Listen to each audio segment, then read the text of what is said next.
تقولوا له اعطينا ب20,000 زبدة تاع البقرات يوزن لكم،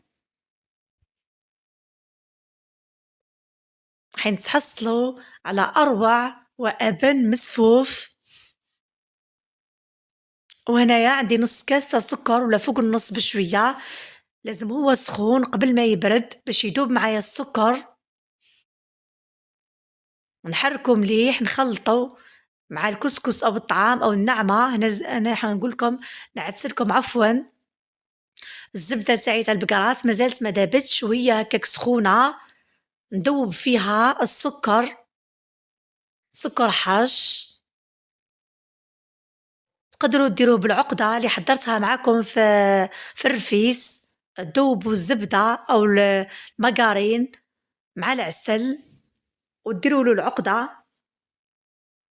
أنا ما حبيتش ندير هذيك الطريقة، تقدروا ديروها في